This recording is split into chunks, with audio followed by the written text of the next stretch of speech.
Hello बच्चों, चलिए प्रश्न को पढ़ते हैं। एक अणु जो प्रतिरक्षण उत्पन्न करता है खाली स्थान कहलाता है। तो इस प्रश्न में हमें बताना है कि एक अणु जो प्रतिरक्षण उत्पन्न करता है उसे और कह सकते क्या कहते हैं और ये क्या कहलाता है। तो आइए इस प्रश्न का जो है हल देखते हैं। सबसे पहले जो है इस प्रश्न में हम बात करेंगे मुख्य अवधारणा की। मुख्य अवधारणा की बात करते हैं तो इस प्रश्न में मुख्य अवधारणा हमारे हो जाएगा प्रतिरक्षण। सबसे पहले देखेंगे कि आखिर प्रतिरक्षण होता क्या है। तो प्रतिरक्षण जो होता है यहाँ पे कह सकते हैं जो बाहरी कारक होते हैं, बाहरी कारक क्या हो सकते हैं, शरीर के जो है बाहरी कारक क्या हो सकते हैं, जैसे कि कीटाणु हो सकते हैं, परजीवी हो सकते हैं, पर जो है यहाँ पे जीवी हो सकते हैं।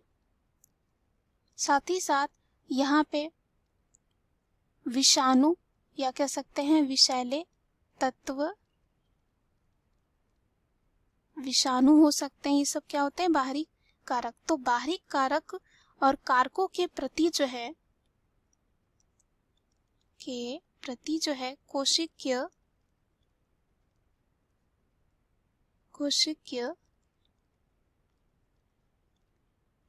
कोशिकीय या कह सकते हैं रक्षक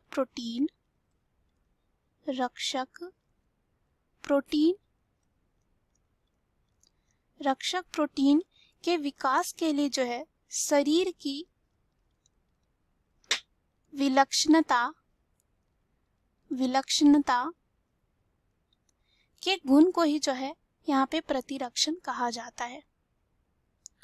और अलग अलग बीमारी करने वाले बाहरी पदार्थ के लिए जो है प्रतिरक्षा अलग होती है। क्या होता है, हमारे में जो है प्रतिरक्षा प्रणाली होती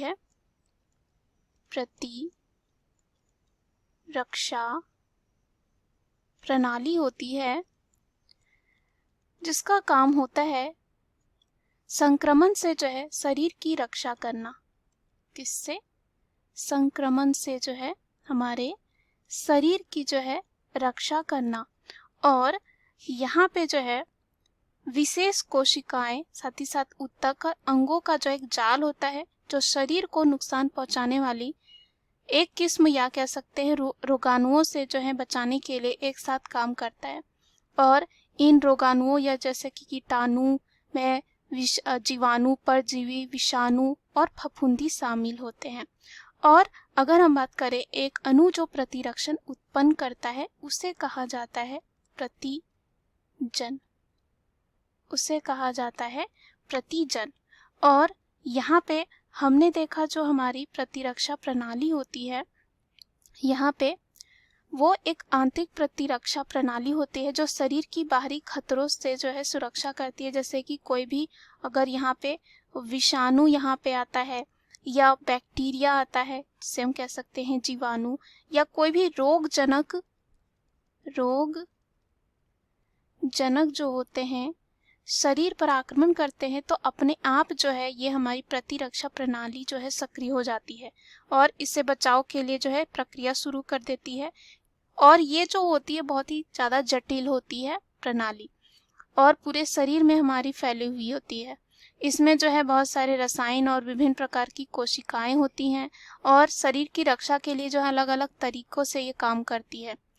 उसके बाद यहाँ पे जो है क्या होता है, प्रतिजन को यहाँ पे कह सकते हैं, प्रतिजन जैसे ही हमारे शरीर में आते हैं तो ये जो है प्रतिरक्षी को जो है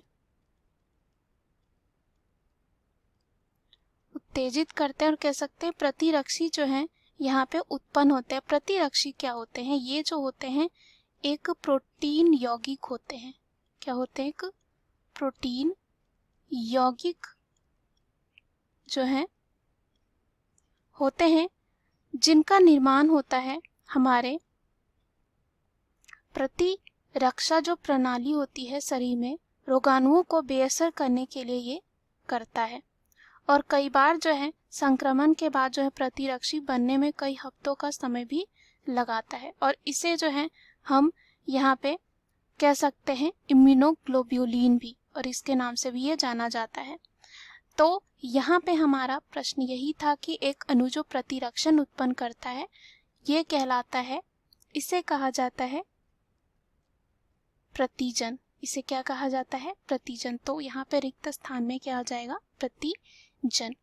मुख्य अवधारणा के आधार पर हमने सिद्ध कर लिया है कि एक अणु जो प्रतिरक्षण उत्पन्न करता है वो क्या कहलाता है। आशा करती हूँ यह उत्तर आपको समझ में आया होगा। धन्यवाद।